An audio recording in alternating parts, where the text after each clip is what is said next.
Hello दोस्तों, refix India के YouTube channel पे आपका फिर से स्वागत है।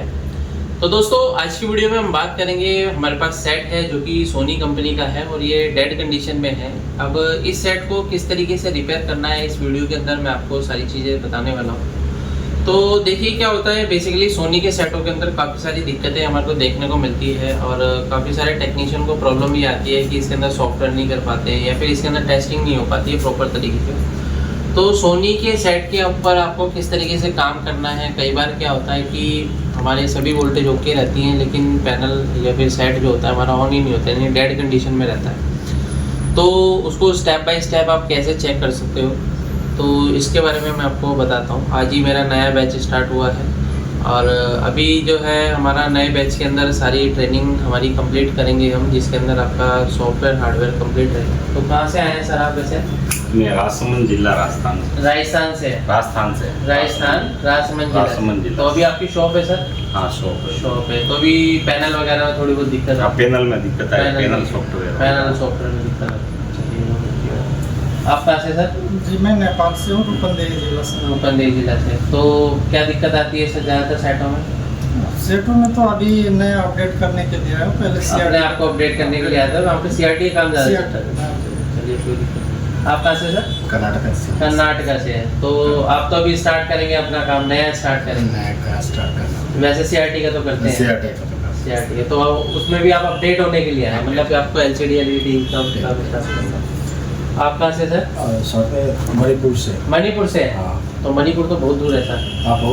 बहुत दूर है। तो यहाँ पे मतलब कैसे पता चला आपको रिफिक्स इंडिया के बारे में?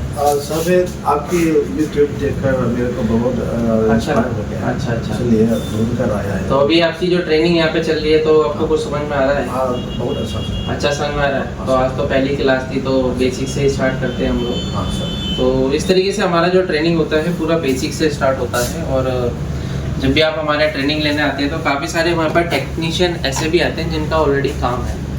तो चाहे उससे मतलब नहीं है, किसी कोई अपना काम करता है स्टार्टिंग से, ये पे हम पूरा बेसिक से स्टार्ट करते हैं और बेसिक टू एडवांस लेवल तक हमारी ट्रेनिंग चलती है। अगर आप भी एलसीडी एलईडी टीवी रिपेयर की ट्रेनिंग लेना चाहते हैं तो नीचे दिए गए कॉन्टैक्ट नंबर पर कॉन्टैक्ट कर सकते हैं। तो चलिए दोस्तों स्टार्ट करते हैं। सबसे पहले ये जो सेट है ये हमारा अपना ही सेट है और ये हमारे सीसीटीवी पे लगा हुआ था जो आज ख़राब हो गया है। तो इसको हम चेक करते हैं। सबसे पहले इसके अंदर मैं मॉडल नंबर आपको दिखाया था, इसका जो मॉडल नंबर है KLV40EX 430 430 मॉडल है ये और 40 इंची का सेट है, काफ़ी पॉपुलर सेट है। अभी क्या है कि इसके अंदर जो दिक्कत है ये मेरे पास डेड कंडीशन में है, तो इसको हम चेक करेंगे स्टेप बाय स्टेप। तो सेट को हम पावर देते हैं और पावर देने के बाद अगर हम यहाँ पे देखते हैं तो सेट के अंदर कोई भी इंडिकेटर नहीं है। अगर सेट में इंडिकेटर नहीं है तो सेट हमारा डेड कंडीशन में कहलाता है। तो यहाँ पे अगर आप देखेंगे तो अभी यहाँ पे अगर आप देखेंगे तो ये डेड कंडीशन में है। तो अभी इसको क्या है किस तरीके से हम चेक करेंगे, तो यहाँ पे क्या है, ये जो हमारा सेट है ये अडेप्टर से चलता है, इसके अंदर पावर सप्लाई नहीं है। तो अभी जो लेटेस्ट सेट आते हैं सभी अडेप्टर से चलते हैं सोनी के। तो मल्टीमीटर को सबसे पहले हम सेट कर लेते हैं DC वोल्ट की रेंज पे और यहाँ पे हम लगाते हैं सबसे पहले ग्राउंड में। और यहाँ पे क्या है कि सभी वोल्टेज हमारे को स्टेप बाय स्टेप चेक करनी है। बेसिकली देखिए, जब भी आप काम करते हैं तो मदरबोर्ड का हमारे को वोल्टेज चार्ट मिल जाता है। वोल्टेज चार्ट के थ्रू अगर आप काम करते हैं तो आपको एग्जैक्ट पता रहता है कि प्रॉब्लम कहाँ की तरफ हो सकती है। तो बेसिकली अभी हम जो स्टार्ट करेंगे तो अगर आप यहाँ पे देखेंगे तो इसके अंदर यहाँ पर एक फ्यूज़ लगा हुआ है जो कि 19 वोल्ट की सप्लाई में लगा हुआ है। तो यहाँ पे अगर हम पावर देते हैं इसको हमने ऑन कर दिया, तो यहाँ पे अगर आप देखेंगे तो 19 वोल्ट की सप्लाई हमारी बन रही है। अब ये जो 19 वोल्ट है ये हमारा ओके है, यानी कि फ्यूज़ भी हमारा ओके है, फ्यूज़ में कोई कमी नहीं है। कई बार फ्यूज़ ओपन हो जाता है जब भी हमारा सेट डेड हो जाता है। लेकिन और आगे अगर हम चेक करते हैं तो अगर आप यहाँ पे देखेंगे तो कुछ बक कन्वर्टर इसके अंदर लगे हुए हैं। यहाँ पे भी बक कन्वर्टर लगा हुआ है, ये भी बक कन्वर्टर लगा हुआ है, यहाँ पे भी देख सकते हैं बक कन्वर्टर है और यहाँ पे भी अगर आप देखेंगे तो बक कन्वर्टर लगा हुआ है। तो ज़्यादातर जो सोनी के सेट में रहता है बक कन्वर्टर का यूज़ ज़्यादा रहता है। तो इसके अंदर अगर हम देखेंगे तो यहाँ पर एक फ्यूज़ लगा हुआ है। तो फ्यूज़ पर अगर हम देखते हैं तो 19 वोल्ट की सप्लाई हमारी इनपुट हो रही है और फ्यूज़ भी हमारा बिल्कुल परफेक्ट तरीके से काम कर रहा है। और यहाँ पे अगर हम देखते हैं तो हमारे को जो 19 वोल्ट की सप्लाई है जो कि पीएफ पे मिल रही है और इस पीएफ के द्वारा जो है इस आईसी की इनपुट पिन पे जा रही है।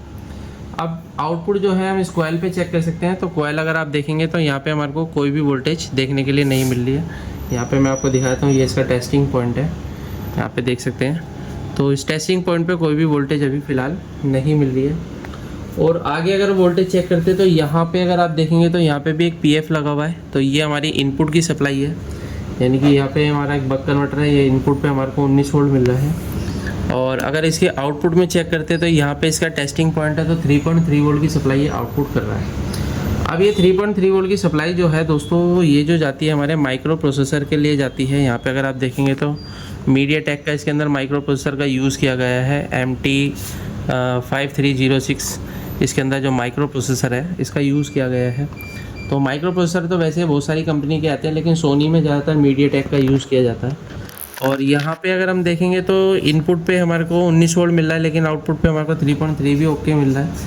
और उसके बाद यहाँ पे इस बक कन्वर्टर को भी चेक करते हैं। तो यहाँ पे इनपुट पे देखते हैं 19 वोल्ट है और आउटपुट में देखते हैं तो यहाँ पे हमारे को 5 वोल्ट की सप्लाई मिल रही है। तो यानी कि क्या है कि ये भी हमारा जो रेगुलेटर है वो भी ओके है। और आगे अगर चेक करते हैं तो यहाँ पे भी एक बक कन्वर्टर लगा हुआ है, इसकी इनपुट पे चेक करते हैं तो यहाँ पे 19 वोल्ट मिल रहा है। और आउटपुट में अगर देखते हैं तो इसकी 1.2 वोल्ट की सप्लाई मिल रही है। तो ये 1.2 वोल्ट क्या रहता है, ये हमारे जो माइक्रो प्रोसेसर है इसकी कोर वोल्टेज रहती है। तो ये कोर वोल्ट तो हमारे को बिल्कुल परफेक्ट तरीके से इसके अंदर मिल रही है। 1.2 वोल्ट भी इसका ओके है। तो ऑलमोस्ट क्या है इसका 1.5 वोल्ट अभी हमारे को नहीं मिल रहा है। तो यहाँ पे अगर हम देखेंगे तो एक बक कन्वर्टर यहाँ पे भी लगा हुआ है। तो इसके अंदर अगर हम देखते हैं तो 19 वोल्ट की सप्लाई हमारे को मिल रही है। और आउटपुट में अगर मैं यहाँ पे चेक करता हूँ तो यहाँ पे मेरे को जो है 1.5 वोल्ट की सप्लाई हमारे को यहाँ पे मिलनी चाहिए। तो सोनी के सेट के अंदर क्या रहता है कि ये जो वोल्टेज है ये हमारा कंटिन्यूसली स्टार्ट हो जाती है। जैसे हम पावर देते हैं तो हमारा ये जो सेट है वो ऑटोमेटिक स्टार्ट होता है। तो ये वोल्टेज हमारी स्टेबल रहती है सोनी के सेट में। बाकी अदर में क्या होता है, वोल्टेज आके हमारी चली जाती है। अभी क्या हो रहा है कि यहाँ पे हमारे को कोई भी वोल्टेज देखने के लिए नहीं मिल रहा है। तो इस कंडीशन में हमारे को क्या है कि सबसे पहले यहाँ पे अगर आप देखेंगे तो बक आईसी यहाँ पे लगी हुई है। तो बक आईसी की अगर इनपुट पिन पे मैं यहाँ पे चेक कर रहा हूँ 19 वोल्ट की सप्लाई ओके है। और आउटपुट वाली पिन पे चेक कर रहा हूँ तो कोई भी वोल्टेज मुझे नहीं मिल रहा है। और इसके अंदर अगर हम देखते हैं तो हमारे को इस पिन पे जो वोल्टेज मिलना चाहिए तो यहाँ पे भी हमारे को कोई वोल्टेज नहीं मिल रहा है। और यहाँ पे भी हमारे को कोई वोल्टेज नहीं मिल रहा है। इस पिन पे अगर हम देखते हैं तो यहाँ पे जो हमारे को वोल्टेज है ये भी हमारे को प्रॉपर नहीं मिल रहा है। तो यहाँ पे देखते हैं तो यहाँ पे हमारे को काफ़ी बारीकी से चेक करना पड़ेगा, क्योंकि यहाँ पे क्या है कि ये जो 19 वोल्ट की लाइन है और ये दूसरे पिन से अगर शॉर्ट हो जाती है तो ये हमारा जल सकता है। तो यहाँ पे अगर आप देखेंगे तो ये हमारी इनेबल पिन है और इनेबल पिन पे जो हमारा वोल्टेज है 3.3 वोल्ट बिल्कुल परफेक्ट तरीके से बन रहा है। यानी कि इनेबल भी ओके है और इनपुट भी ओके है और फिर भी आईसी काम नहीं कर रही है। तो इसका मतलब ये है कि हमारी ये जो बक आईसी है इसके अंदर दिक्कत हो सकती है। तो सबसे पहले हम इसको रिमूव करके इसको रिप्लेस करके चेक करेंगे और उसके बाद देखते हैं क्या कंडीशन हमारे को मिलती है। तो इसको रिप्लेस करने के लिए सबसे पहले यहाँ पे पेस्ट का यूज़ करेंगे हम इस तरीके से।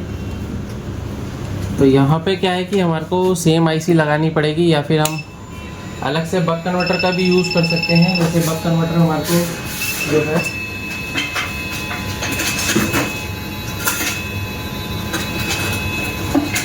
मार्केट में आपको बक कन्वर्टर मिलता है 1235 के नाम से। तो 1235 के नाम के जो बक कन्वर्टर मिलता है तो उसका भी यूज़ कर सकते हैं फ़िलहाल तो। लेकिन अभी क्या है कि अगर हमारे पास आईसी अवेलेबल है तो हम आईसी लगा के यूज़ कर सकते हैं। तो चलिए देखते हैं, इसको हम निकाल लेते हैं। तो जब भी आप आईसी को निकालते हैं तो आपको प्रॉपर तरीके से हीटिंग और एयर का अंदाज़ा होना चाहिए, नहीं तो ये पीसीबी भी जल जाती है। तो ये सारी चीज़ें मैं अपनी प्रैक्टिकल ट्रेनिंग के अंदर बताता हूँ किस तरीके से हम आईसी को निकालना है, लगाना है। तो यहाँ पे क्या है, मैंने इसको निकाल दिया है और निकाल के हम इसको करते हैं साइड में। अभी क्या है कि मेरे पास दूसरा सेम बोर्ड हमारे पास है ऑलरेडी।